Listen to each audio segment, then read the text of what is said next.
உயிர்த்தெழுந்து நம்மோடு வாழுகின்ற ஆண்டவராகிய இயேசு கிறிஸ்துவின் இனிய பெயரில் உங்கள் அனைவரையும் அன்போடு வாழ்த்துகின்றேன்.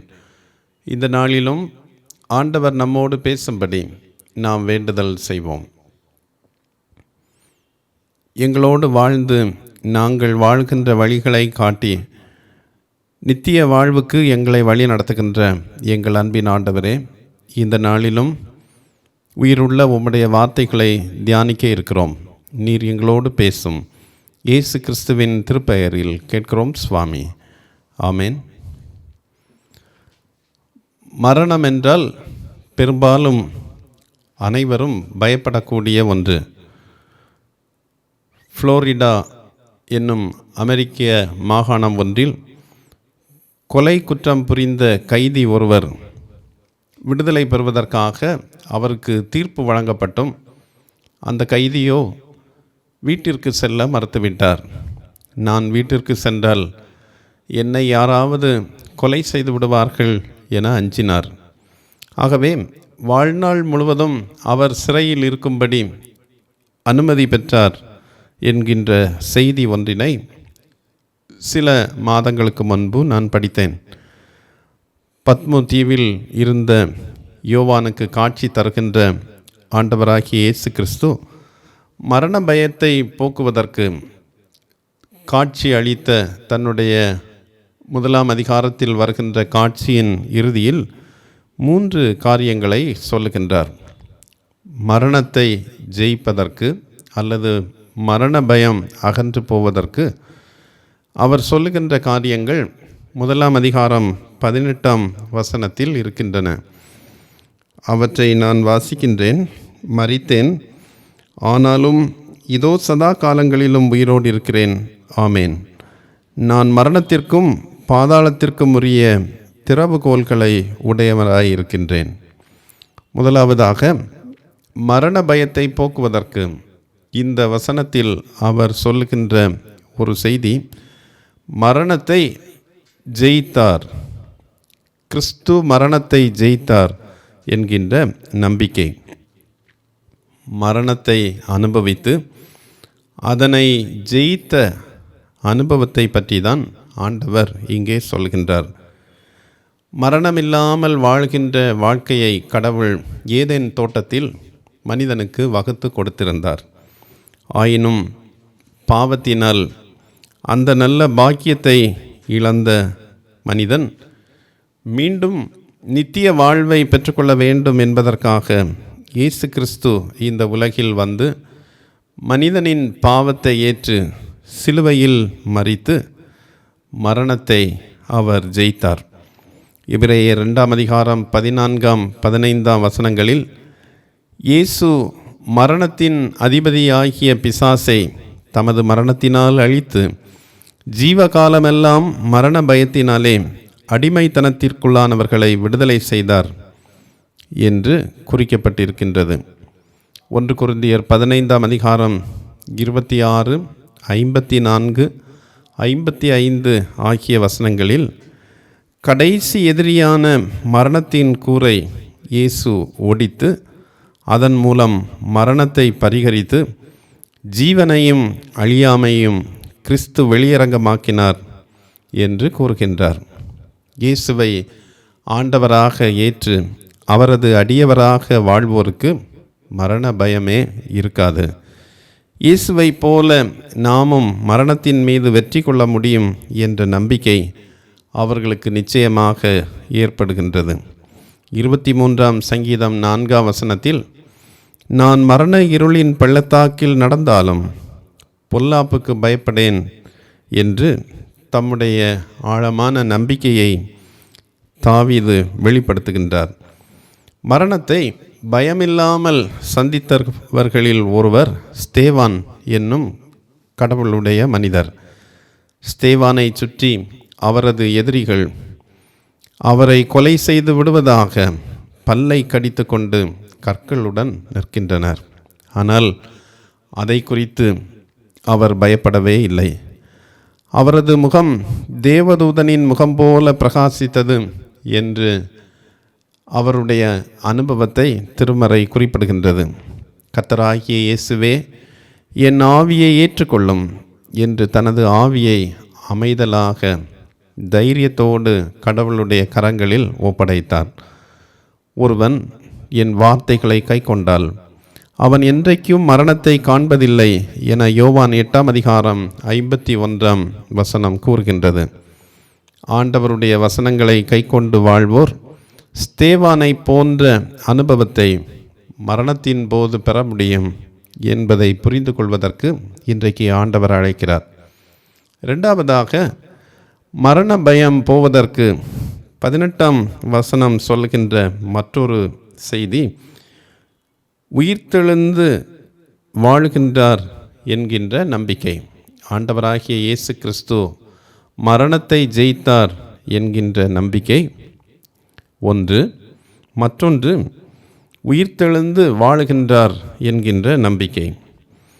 வேறு எந்த சமய தலைவர்களும் நான் உயிர்த்தெழுந்து வாழ்கின்றேன் என்று சொல்லவில்லை. புத்தர், முகமது, கன்ஃபூஷியஸ் போன்று பலர் வாழுகின்ற வழியை, இறைவனை அடைகின்ற வழிமுறைகளை இந்த உலகுக்கு கற்றுக் கொடுத்தார்கள். ஆனால் அனைவரும் மரணம் வரை உள்ள வழிமுறைகளைத்தான் அவர்களுக்கு சொன்னார்கள். ஆனால் ஆண்டவராகிய இயேசு கிறிஸ்துவோ, நான் மரித்தேன், ஆனாலும் இதோ உயிர்த்தெழுந்து வாழ்கின்றேன் என்று உயிர்த்தெழுந்த வாழ்க்கையின் அனுபவத்தையும் சொல்லி உயிர்த்தெழுதலின் நம்பிக்கையை நமக்கு போதிக்கின்றார். 2 பேர் நம்மை விமானத்தில் அழைத்து செல்ல வந்துள்ளனர் என்று நாம் வைத்துக்கொள்வோம். அவர்களில் ஒருவர் விமானத்தில் எப்படி செல்வது என்பதை பற்றி நன்கு படித்தவர், மற்றொருவர் விமானத்தில் பயணித்தவர். இந்த 2 பேரில் யாருடன் நாம் விமானத்தில் செல்வதற்கு முன் வருவோம்? விமானத்தில் பயணித்தவர். நம்முடைய வீட்டில் மின்சாரம், எலக்ட்ரிசிட்டி போய்விட்டது என்று வைத்துக்கொள்வோம். ஏதோ கோளாறு ஏற்பட்டு விட்டது. ஆகவே எலக்ட்ரிசிட்டி குறித்து நன்கு கற்ற ஒருவர் இருக்கிறார். இன்னொருவர் எலக்ட்ரிஷியன், அந்த வேலைகளை செய்து கொண்டிருக்கிறவர் இருக்கிறார். நாம் நன்கு படித்திருக்கிறார் என்பதினால் அவரை போய் அழைப்பதில்லை. மாறாக மின்சாரத்தை சரி செய்கின்ற நன்கு அதில் அனுபவம் வாய்ந்த எலக்ட்ரிஷியன் ஒருவரை அழைக்கிறோம்.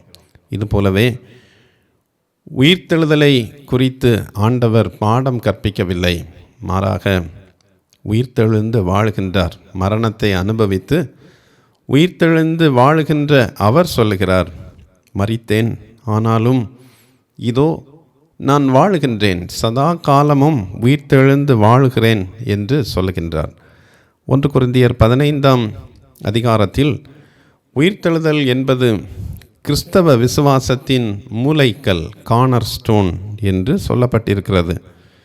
மேலும் உயிர்த்தெழுந்து வாழ்கிறவர் என்பதை இங்கே சொல்லுகின்ற யோவான் என்கின்ற இயேசு கிறிஸ்துவினுடைய சீடர் இயேசுவோடு இருந்து அவர் நோயாளிகளை குணமாக்கியதை கண்டவர். அப்பமும் மீனும் பலுகி பெருகிய அற்புதத்தை கண்ணார கண்டவர். லாசருவை உயிரோடு எழுப்பிய பொழுது உடனிருந்தவர். இயேசு கிறிஸ்து மறுரூப மலையில் மோசே, எலியா ஆகியோரோடு உரையாடியதையும் கண்டவர்.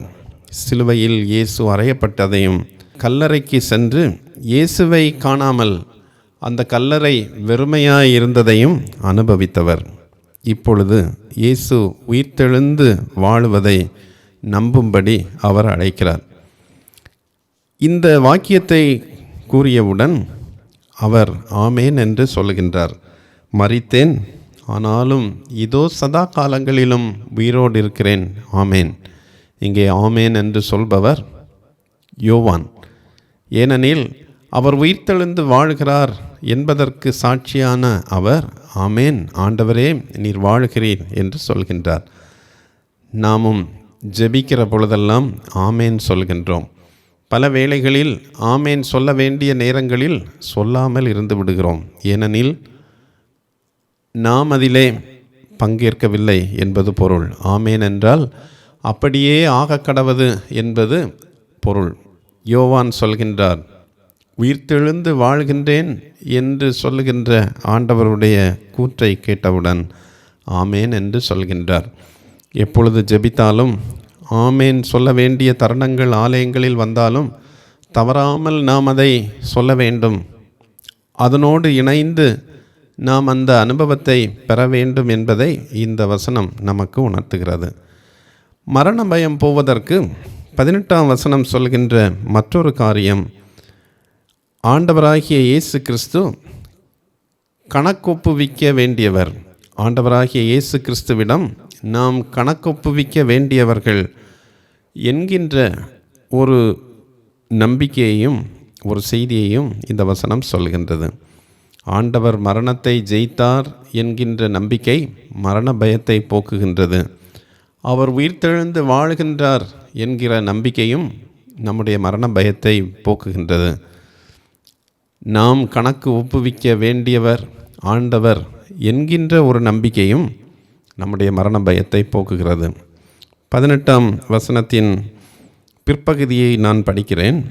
நான் மரணத்திற்கும் பாதாளத்திற்கும் உரிய திறவுகோல்களை உடையவராக இருக்கின்றேன். சாவி அல்லது திறவுகோல் யாரிடம் உள்ளதோ அவரிடம்தான் அதிகாரம் இருக்கிறது என்பதை நாம் ஏற்றுக்கொள்வோம்.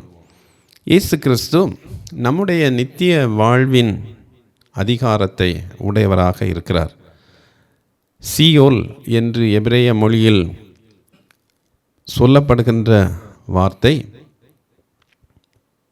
புதிய ஏற்பாட்டில் அல்லது கிரேக்க மொழியில் ஹேட்ஸ், பாதாளம் என்று மொழிபெயர்க்கப்பட்டிருக்கிறது. ஹேட்ஸ் அல்லது பாதாளம் என்பது தண்டனை தருகின்ற ஒரு இடமல்ல, மாறாக மரித்தோர் பிரித்து வைக்கப்படுகின்ற ஒரு இடம். நம்முடைய திருமறையின் செய்திகளின் அடிப்படையிலும் நம்முடைய புரிந்து கொள்ளுதலின் அடிப்படையிலும் சில வேளைகளில் பாதாளத்தையும் நரகத்தையும் ஒன்றாக நாம் புரிந்து கொள்கிறோம். பாதாளம் என்பது இறந்த ஆத்துமாக்கள் நியாய தீர்ப்புக்காக காத்திருக்கும் இடம் என வெளிப்படுத்தல் 20ஆம் அதிகாரம் 13ஆம் வசனத்தில் சொல்லப்பட்டிருக்கின்றது. 1 பேதுரு 3ஆம் அதிகாரம் 18ஆம் 19ஆம் வசனங்களில் இயேசு கிறிஸ்து மரணமடைந்த பொழுது காவலில் இருந்த ஆவிகளுக்கு போய் பிரசங்கித்தார் என்று பேதுரு கூறுகின்றார். இவையெல்லாம் மரணத்தின் போது பாதாளத்தின் மீதும் அதுபோல மரணத்தின் மீதும் அதிகாரம் உடைய ஆண்டவராகிய இயேசு கிறிஸ்து ஒருவர் இருக்கின்றார். அவரிடத்தில் நாம் கணக்கு ஒப்புவிக்க வேண்டும். நியாய தீர்ப்பின் போது நாம் அவரை சந்திக்க வேண்டும் என்பதையெல்லாம் நமக்கு சொல்கின்றன. இயேசுவிடம் திறவுகோல் அதிகாரம் உள்ளதால் நமது கணக்கொப்புவித்தலின் போது நித்திய வாழ்வை நாம் பெற்றுக்கொள்வோம் என்கின்ற நம்பிக்கை நமக்கு இருக்கிறதா? நித்திய வாழ்வை நாம் பெற்றுக்கொள்வோம் என்கின்ற நம்பிக்கை நமக்கு இருந்தால் மரண பயம் நமக்கு இருக்காது. ஒவ்வொரு நாளும் ஒவ்வொரு நிமிடமும் நித்திய வாழ்க்கைக்கு நேராக செல்லுகின்றோம் என்கின்ற உணர்வோடு கூட அவருடைய பிள்ளைகளாக வாழ்ந்து அதிகாரம் பெற்ற திறவுகோல்களை உடைய அவரை சந்திக்கிற பொழுது தைரியமாக நித்திய வாழ்வுக்குள் செல்ல நம்மை அர்ப்பணிக்கும்படி ஆண்டவர் அழைக்கிறார். மரண பயம் போவதற்கு மரணத்தை ஜெயித்தவர் என்கின்ற நம்பிக்கை நமக்கு வேண்டும். இயேசு கிறிஸ்து உயிர்த்தெழுந்து வாழுகிறார் என்பதை நாம் நம்ப வேண்டும். அவரிடத்தில் சென்று கணக்கொப்புவிக்க நாம் தயாராக இருக்கிறோம் என்கின்ற ஒரு நம்பிக்கையும் நமக்கு வேண்டும். இத்தகைய நம்பிக்கையோடு நாம் பயணிக்கிற பொழுது மரணத்தை பற்றி நாம் கவலைப்படுவதே இல்லை. ஜெபிப்போம். எங்களை ஆளுகை செய்து நித்தியத்திற்கு நேராக வழி நடத்துகின்ற எங்கள் அன்பின் ஆண்டவரே, மரணம் என்கின்ற கொடிய பயம் எங்களை ஆழ்த்தாதபடி உயிரோடு எழுந்து எங்களோடு வாழ்கின்ற உம்மீது நாங்கள் ஆழமான நம்பிக்கை கொண்டு வாழ எங்கள் ஒவ்வொருவருக்கும் உதவி செய்ய வேண்டும் என்று மன்றாடுகின்றோம். நீர் மரணத்தை ஜெயித்தீர், உயிர்த்தெழுந்து வாழ்கின்றேன், மரணத்திற்கும் பாதாளத்திற்கும் உரிய அதிகாரம் உடையவராக இருக்கிறேன். உம்மை சந்தித்து உம்மிடத்தில் இந்த வாழ்வுக்குரிய கணக்கை நாங்கள் ஒப்புவிக்க வேண்டும் என்கிற நோக்கத்தோடு கூட ஒவ்வொரு நாளும் உமக்கு ஏற்புடையவர்களாக வாழ்ந்து மரணத்தை வென்ற ஆண்டவரைப் போல மரண பயமின்றி நித்திய வாழ்வின் மகிழ்ச்சியில் நாங்கள் பங்கேற்க எங்கள் ஒவ்வொருவரையும் வழி நடத்த வேண்டும் என்று இயேசு கிறிஸ்துவின் பெயரில் கேட்கிறோம் சுவாமி. ஆமென்.